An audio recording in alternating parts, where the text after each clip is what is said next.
Hello. Today I want to talk about objections. Objections that a prospective donor may have in making that major gift or planned gift. However, I have to put it in context. I know the headline says we can overcome every objection, almost every objection. That is only if the prospective donor has agreed to the mission, enthusiastically supported the mission of the organization, and also the case for support. Those are the two key dialogues that there must be strong emotional buy-in. Then there's no reason why the prospect can't make a gift at some time and at some amount. So we come to an objection. There's something nagging in the person's mind, and they express a concern. One of the things that we teach in the training course is that there's a key question to pull out the objection. And that question I always use is, you seem like you want to do this. What would stop you from going ahead with this gift? Once you pull out that objection, there is a creative technique for handling that objection. And we're going to use a short excerpt from training course number 3 that explains how this works. But first, I'm Ken.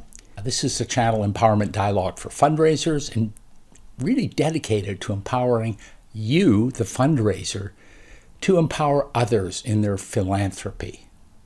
That is the goal of this forum, this YouTube channel. Please give comments or suggestions and we'll respond to them. And subscribe if you want to be notified of future videos. So let's now turn to the excerpt from training course number 3 on handling objections. Pay attention to the technique that we're describing. The objection dialogue. The goal of the objection dialogue is to have the prospect state their objection or objections to making a gift in their own words. In many cases, the exact nature of this objection may not be known even to the prospect. Always remember that this dialogue is used only if the prospect has already indicated a willingness to make the gift by enthusiastic buy-in to the mission and case for support dialogues. This is very important.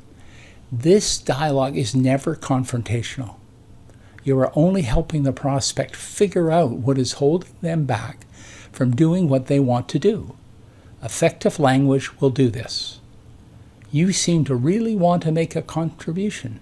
What is stopping you from doing it?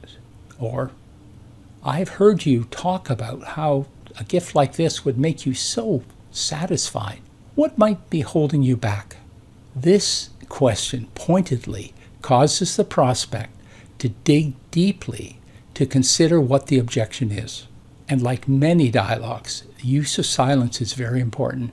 You ask that question and then you be silent. Maintain eye contact, neutral body position, be a little curious, empathetic, but be silent. Let them dig deep on this one. The objection moves from being a gut feeling on the part of the prospect, a gut feeling of unease or uncertainty, to be clearly defined as an impediment that can be named, understood in perspective, and sometimes even quantified. Once this is done, there is a process of working through every objection for the prospect to gain perspective and assess the objection. This is done with the objection dialogues, which we're going to move to directly. These are highly focused dialogues addressing the most common objections to both the current and the deferred gifts.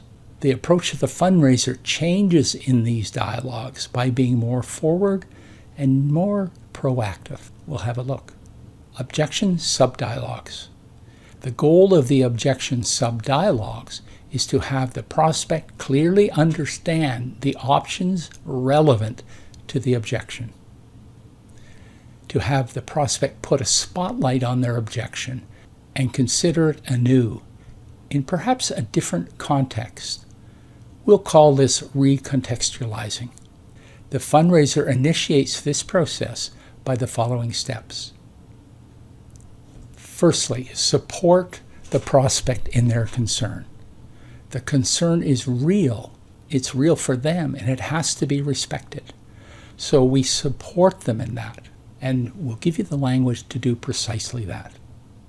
Secondly, share some new information that may alter the perception of the objection in the mind of the prospect. A new way of seeing it. Quite often concerns that reside in us are out of proportion to reality. A new way of looking at something may be more realistic.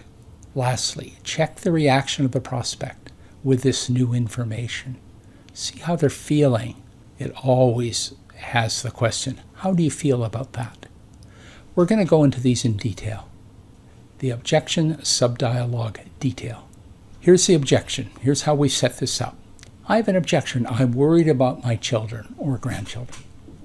Or it could be cost of living, high cost of health care, whatever. The first transition is to totally agree with the prospective donor. That's totally understandable. Or you're obviously a caring parent. Many people I speak to are concerned about their children or grandchildren.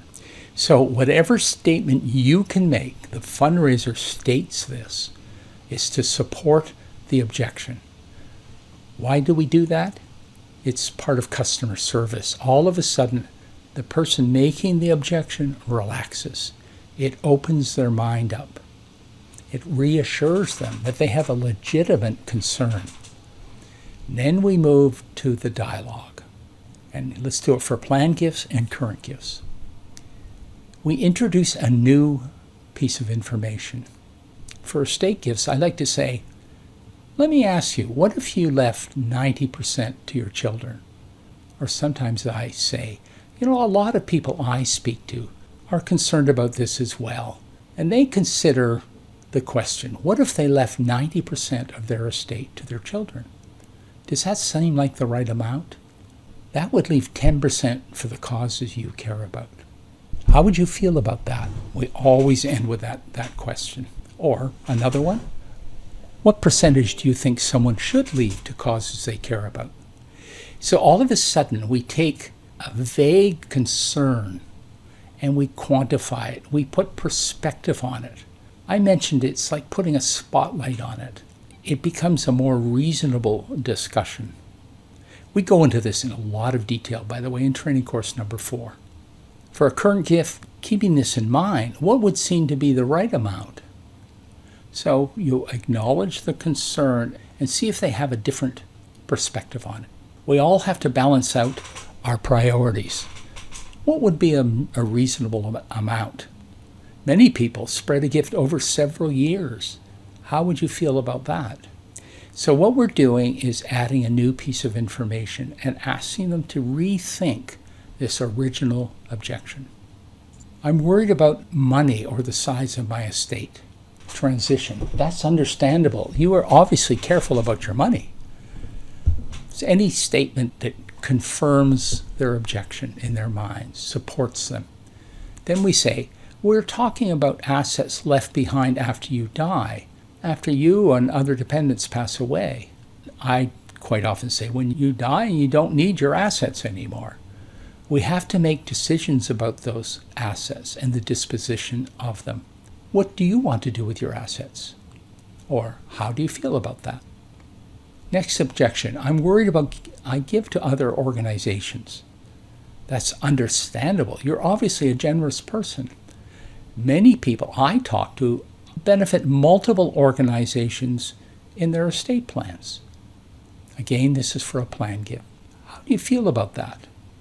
In fact, I say research has shown that the majority of people benefit more than one charity in their will. Did you know that? We open up that topic and have them think about it. There was the excerpt, part of training course number 3. It's only a short excerpt. Those objective subdialogues go on, really to be able to handle almost any objection that comes up. As I said, it's about creating that perspective and introducing a new way of looking at it. It seems to work very well when we use it. This training course is part of the Empowerment Dialogue Academy, which is a series of courses that will totally train in a comprehensive way all aspects of one-to-one fundraising, specifically for major or planned gifts. There's also certification available to someone who passes all of the courses, and it is indeed the highest award in our industry, and it recognizes the extreme competence of the individual in handling this most challenging of fundraising skills. So thanks again for watching. I hope it was helpful for you, and look forward to seeing you on the next video. Until then, good fundraising.